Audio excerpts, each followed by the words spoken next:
Bonjour, nous arrivons maintenant aux mesures de dispersion les plus utilisées en statistique, la variance, l'écart type et le coefficient de variation. Commençons par la variance.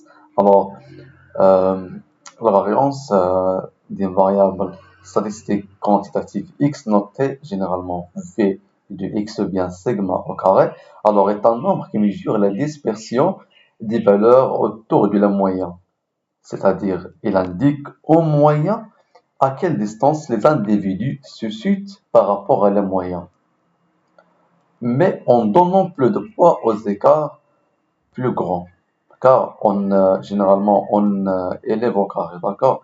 Parce que c'est nous intéressant à la mesure de la distance entre les individus et entre les moyens, d'accord? Et la distance est toujours positive, d'accord?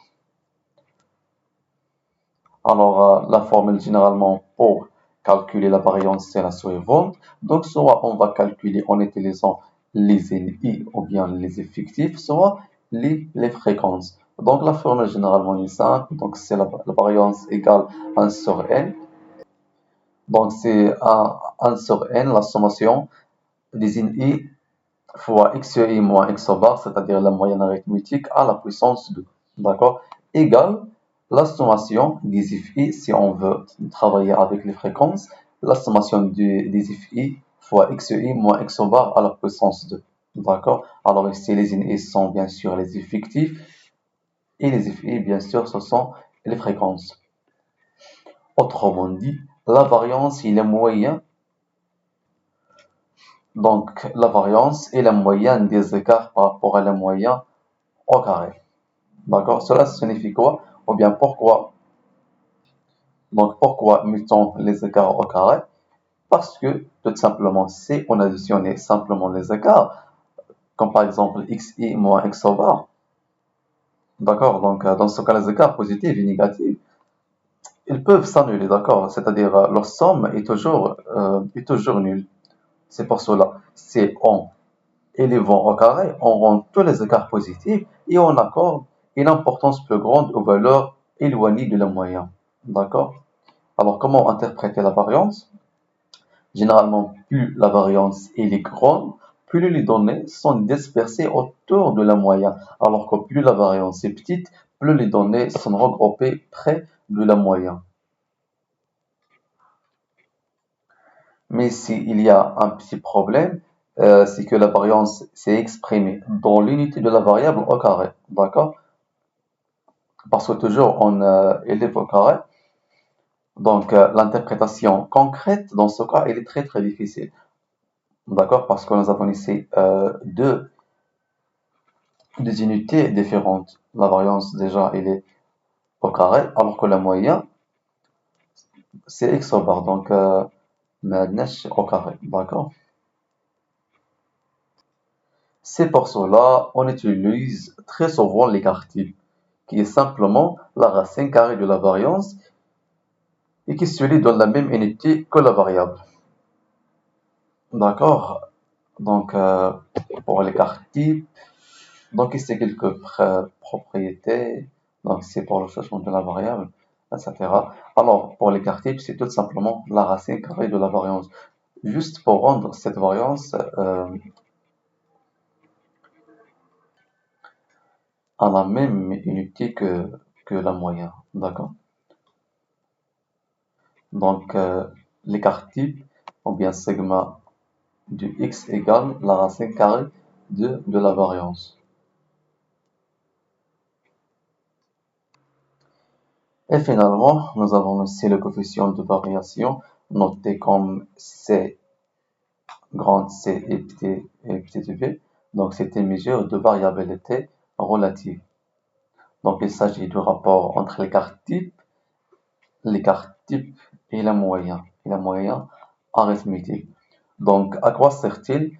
Généralement, il permet de comparer la dispersion de séries statistiques qui n'ont pas la même unité ou des ordres de grandeur très très différentes.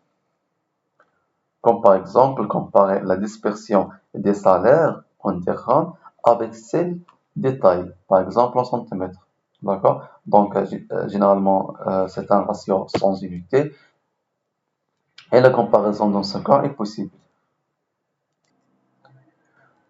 Prenons un exemple simple.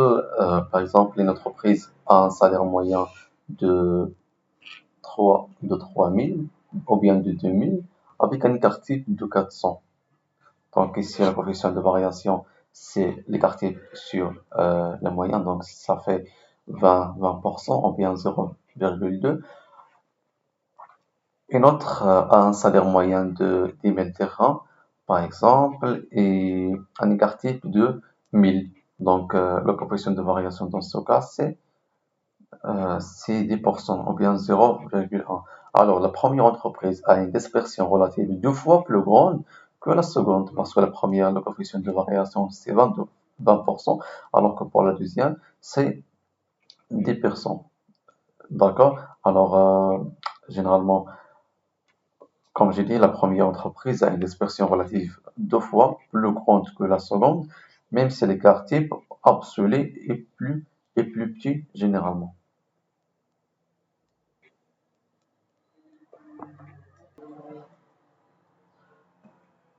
Donc, de manière générale, c'est quoi le rôle de coefficient de variation? Tout simplement, il mesure la dispersion relative des données par rapport à leur moyen, contrairement à l'écart type seul.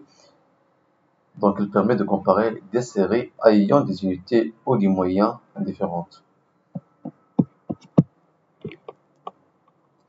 Alors ici, nous avons quelques remarques. Donc, c'est l'écart type est faible. Donc, c'est comme la variance. Donc, cela veut dire que les valeurs sont assez concentrées autour de la moyenne. Alors que si les élevés, ou bien si les grands, donc cela veut dire au contraire que les valeurs sont plus dispersées autour de la moyenne. C'est-à-dire, elles sont plus loin autour par rapport à la moyenne. Et alors, généralement, le coefficient de variation est toujours exprimé en pourcentage. Il sert à mesurer l'homogénéité des distributions. Et c'est une autre remarque, donc plus le coefficient de variation est petit, plus la distribution est homogène. Parce que généralement, un petit coefficient de variation, donc cela veut dire une faible dispersion des valeurs, alors qu'un grand coefficient de variation, cela signifie une forte dispersion.